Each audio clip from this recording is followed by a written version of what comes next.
Bueno, pues vamos a analizar las elecciones en Aragón. ¿Tiene el Partido Popular un problema? Más bien el Partido Popular tiene un desafío. El que tiene un problema es el PSOE. Porque el PP, sí, va a tener que negociar con un Vox fortalecido y embravecido, no sabe cómo contener su crecida y va a tener que definir los términos de una relación que es muy conflictiva. Pero el PP va a gobernar dos comunidades que hasta ahora le eran bastante reacias. Nunca había repetido su mandato, nunca lo había revalidado. Un presidente popular en Aragón, qué decir de Extremadura, una tierra donde el Partido Socialista ha sido hegemónico siempre hasta ahora. Porque el PSOE, en cambio, y este es el verdadero problema, ha obtenido de forma consecutiva el peor resultado de su historia en Extremadura y el peor resultado de su historia en Aragón. Esa es la diferencia entre un desafío y un problema, porque parece que se han invertido los términos. Lo hace además el PSOE no por la pujanza de una fuerza a su izquierda que le roba su espacio electoral, sino por un ensanchamiento tal de la derecha que acumula en ambas autonomías más del 50% del voto, casi el 60% en el caso de Extremadura. Cuando se compara el resultado que ha obtenido Pilar Alegría con el obtenido por Lambán, por ejemplo, la primera vez que fue investido presidente, se obvia el hecho de que entonces había una fuerza, Podemos, que tenía pues el mismo apoyo que hoy tiene Vox. Claro, lo más asombroso del caso es que Pedro Sánchez ni siquiera se da por concernido después de haber obtenido estos resultados, en los que él tiene una responsabilidad ineludible. Todavía no ha dicho una sola palabra de la debacle socialista en Extremadura y no parece que quiera explayarse sobre la catástrofe aragonesa. Se ha ido a Andalucía, es verdad. La tormenta ha tenido consecuencias verdaderamente devastadoras en esta comunidad y es importante ocuparse de ello, pero debería sacar algo de tiempo para ofrecer alguna conclusión, si es que ha extraído alguna conclusión después de haber obtenido el peor resultado de la historia del PSOE en Extremadura y el peor resultado de la historia del PSOE en Aragón. Pero ha dejado que sea Montserrat Mínguez, Montse Mínguez, que usted pues probablemente no la conoce, pero es portavoz nacional del partido y es la que ha hecho una evaluación. Ya me disculparán, pero el análisis es una colección de marcianadas que es difícil describir de otra forma. Vox nace del Partido Popular, Vox crece con el Partido Popular y Vox se multiplica con el señor Feijóo. Se multiplica como los gremlins. El señor Feijóo le ha dado de comer al señor Abascal. El señor Feijóo le ha dejado mojarse. Y es que a partir de las 12 de la noche no se tiene que dar de comer a los ultras porque estos se multiplican y es lo que nos ha pasado en estas elecciones de Aragón. Es que hay un problema ahí como fuerzas la metáfora, ¿no? Como quieres llevarla ahí a su último extremo. Ya nos estaba explicando, por poco se remonta al momento en el que se lo compró a Gizmo, al chino, ¿se acuerdan? En la tienda china. Bueno, no sé quién ha convertido a Gizmo en un gremlin. No sé, pero su multiplicación, desde luego, coincide exactamente con el ascenso al poder de Pedro Sánchez. Y ha llegado un punto en que el Partido Popular ya apenas se resiente electoralmente del éxito de Vox. Desde luego, si el objetivo de Pedro Sánchez, al inflar o al tratar de hacer un frentismo que coloque a Vox como principal antagonista, esto es como protagonista, coprotagonista de la vida política española, es hacerle daño al Partido Popular, le está haciendo mucho más daño al PSOE. No crece el PP, es verdad. Incluso puede llegar a perder 2 escaños, como ha ocurrido en Aragón al anticipar las elecciones Jorge Azcón, pero mantiene una hegemonía indisputada, mientras que el PSOE pierde exactamente casi el mismo número de escaños que gana Vox. El PP, desde luego, que tiene un desafío, porque se va a seguir asociando con una fuerza populista que es cada vez más antiliberal, que lo que pretende es sustituirle, que impugna buena parte de las políticas que caracterizan al Partido Popular, que en buena medida desquicia su discurso. Pero quien tiene un problema es el PSOE, que cada elección de un tiempo a esta parte lo coloca más cerca de Vox que del PP. Ya quisiera el PSOE tener el mismo desafío que tiene el PP, cambiar su problema por el desafío del PP. Pedro Sánchez no dice qué le parece lo ocurrido, pero ya se puede intuir cuál es su pretensión: que Pilar Alegría se quede en su puesto como secretaria general de los socialistas aragoneses para controlar la federación.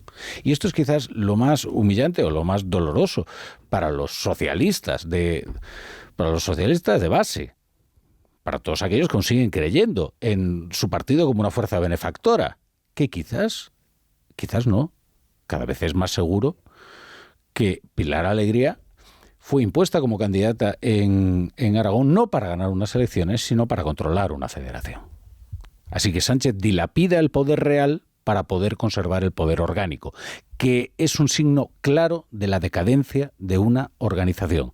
Cuando en una organización el secretario general está más pendiente de conservar el poder orgánico que de conquistar poder real, es que el daño es prácticamente terminal. Desde luego está en una situación decadente.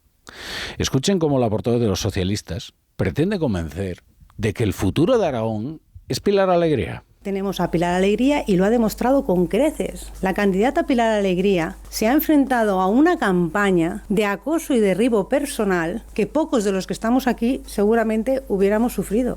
Y ella ha hecho una campaña propositiva. Cuando decimos que le ha faltado tiempo es porque el Partido Popular ha adelantado las elecciones.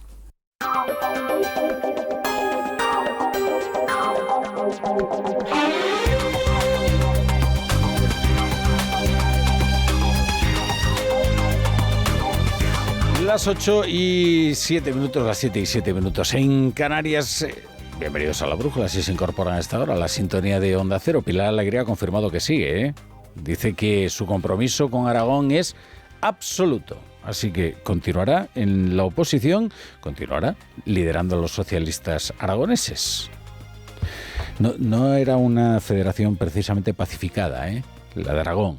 Ahí estaban los llamados lamanistas que prefirieron no disputar el liderazgo de Pilar Alegría, pero que puede que ahora tengan algo que decir después de tan clamorosa derrota. Y es verdad, hay que utilizar los términos con cuidado. No es lo mismo un desafío que un problema, por duro que sea el desafío, pero la diferencia entre ambos términos es que uno se aborda desde la posibilidad de gobernar y lo otro, el problema, desde el peor resultado de tu historia. Lo cierto es que España se va acompasando a la hora impugnadora que está arrasando en toda Europa. Fuerzas populistas, fuerzas extremistas que crecen mientras los partidos del sistema caen. Pero el Partido Popular todavía tiene una hegemonía indisputada en la derecha, mientras que la izquierda no tiene suelo.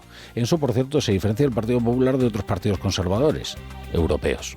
Bueno, de hecho, de la mayoría, o de casi todos, porque incluso la CDU de Merz, que ahora mismo está gobernando en Alemania, está en los sondeos en una situación muy delicada, comprometida y completamente desbordada por esta alternativa por Alemania, que es una fuerza muy radical, bueno, tanto que todavía pasa por la derecha Orbán. Hoy se le iba a exigir a Alberto Núñez Feijóo que mencionara sin ambages, sin rodeos ni perífrasis ni eufemismos a Vox, que es el partido al que le va a pedir sus votos para gobernar Extremadura, para gobernar Aragón y mañana probablemente para gobernar Castilla y León. El desafío que tiene hoy Feijóo es establecer cuáles son los límites de un acuerdo con una fuerza cada vez más antiliberal, que no aspira a complementarle, sino a sustituirle, y que terminó rompiendo todos los acuerdos autonómicos que mantenía con el Partido Popular.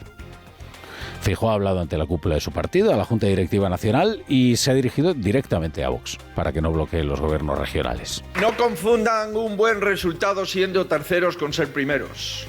No confundan los adversarios y no confundan las prioridades. Es evidente que no somos lo mismo. No nos vamos a poner de acuerdo en todo, pero seguro que hay puntos de acuerdo coherentes entre sus votantes y los nuestros que pueden mejorar todo el país. Lo que acordemos de forma razonable se hará. Y lo que no acordemos porque no está en la Constitución ni en las leyes, no se hará. Pero no se puede frustrar a la gente. Eso no. Nosotros no lo haremos. Y Vox ahora quiere entrar en los gobiernos. O sea, se salió de todos los gobiernos autonómicos y ahora quiere regresar a los gobiernos autonómicos. Y de ahí lo difícil de hacer un análisis convencional de las razones por las que sube Vox. Porque es difícil encontrarle una lógica interna. Efectivamente, Vox se salió de los gobiernos regionales con la promesa de regresar fortalecido. Va a regresar y lo va a hacer fortalecido, Pero es verdad que es difícil eso de vender en campaña, Con más fuerza, porque en las dos autonomías, en Aragón y en Extremadura, que han celebrado elecciones desde su marcha, Vox ha duplicado los escaños. ¿Qué es lo que le van a exigir al Partido Popular? Hoy ha sido el propio Santiago Abascal el que ha respondido. No parece que se lo quiera poner fácil a los populares. No parece, pero Es que hay un ciclo electoral en marcha, ¿saben? Eso complica todas las negociaciones porque las endurece. Hemos terminado ya con las elecciones de Aragón y ahora nos encaminamos a las elecciones de Castilla y León. Por cierto, a las 9 va a estar Alfonso Fernández Mañueco, aquí en La Brújula, para hablar de los resultados de Aragón y para hablar de cómo se presenta pues la precampaña en Castilla y León. En cualquier caso, Abascal no se lo va a poner fácil. Si el Partido Popular quiere cambiar las políticas, si quiere un cambio de rumbo real, puede contar con Vox. Si el Partido Popular quiere mantener las políticas que ha acordado con el Partido Socialista en Bruselas y que nos hicieron a nosotros abandonar los gobiernos regionales, pues tiene al Partido Socialista, puede llegar a un acuerdo con el Partido Socialista. Yo no voy a decir mucho más de todo esto durante estos días y sé que me van a hacer muchas preguntas sobre pactos, sobre dimes y diretes, sobre declaraciones que hace uno y otro. Pero las cosas están claras y están contestadas en Extremadura, donde todavía no se ha podido llegar a ningún tipo de acuerdo. Bueno, de manera que este es el desafío, integrar a una fuerza anti-inmigración que se ha lanzado a la conquista de los cinturones obreros y del campo con un discurso puramente antiliberal y que probablemente irá radicalizando a medida que confirme el éxito de esa propuesta. ¿Cuáles van a ser los temas? No tengan ninguna duda, agenda verde, desde luego la inmigración, quizás la política fiscal sea donde mejor se pueda entender con el Partido Popular, pero la guerra cultural, pues probablemente sí, claro, erosionará al Partido Popular si no es capaz de manejarlo. Ese es el desafío, pero el problema lo tiene el PSOE, que hoy está más cerca de Vox que del PP, y que en cada elección que se celebra se queda más lejos de poder incluso presentar un candidato a la investidura. Y eso que a su izquierda se va quedando un solar. ¿Cómo será de dramático que se ha postulado Gabriel Rufián, que es el primero en querer presidir un país del que quiso separarse? Rufián quiere forjar una especie de alianza de izquierdas, ¿no? Alguien le habrá convencido de que es el hombre ideal para ello. No sé cómo se tomarán en Extremadura que aquel que quiso extranjerizar en Cataluña a los trabajadores extremeños quiera ahora vaya a pedirles el voto. Pero oye, puede ser un experimento exitoso, a saber. Consideran que ya está amortizada, Yolanda Díaz. Ahora la cuestión es cómo sale este casting, A Gabriel Rufián por el momento no le ha dicho que sí ni su propio partido. Le ha dicho que sí, ahora no recuerdo el nombre, el que Delgado se llama, el de Más Madrid, Bueno, da igual, pero con Más Madrid tampoco vas a ningún lado. Es que Esquerra le dice que se va a presentar como Esquerra y que toda su pretensión es Cataluña. Bildu ya le ha dicho que ellos son nacionalistas independentistas vascos, que no se les pierde nada en una especie de plataforma conjunta nacional. Con lo cual parece que alguien le ha engañado sobre sus posibilidades a Gabriel Rufián. Ahora bien, no olviden ustedes que el procés, ya que nos ponemos fetén con la izquierda, fue exactamente lo contrario del proceso de regularización de inmigrantes. Analícenlo. El proceso de regularización de inmigrantes es la concesión de derechos a aquellas personas que ya están aquí trabajando. Entonces haces aflorar de la economía sumergida pues toda una serie de personas a las que les concedes unos derechos laborales, no una nacionalidad, pero un permiso de trabajo. El procés es la extranjerización de los nacionales, justo lo contrario que la regularización de los inmigrantes. O sea, fíjense si es reaccionaria la política, o sea, es la última vuelta de tuerca, convertir a un extremeño o a un andaluz en un extranjero en Cataluña, que es exactamente por lo que luchó Gabriel Rufián con los suyos, el que ahora les va a pedir los votos a los andaluces y a los extremeños, si les deja el resto de la izquierda, que ya lo ha recibido de uñas, porque si algo sabe hacer la izquierda, de verdad, es una buena batalla y una buena lucha intestina.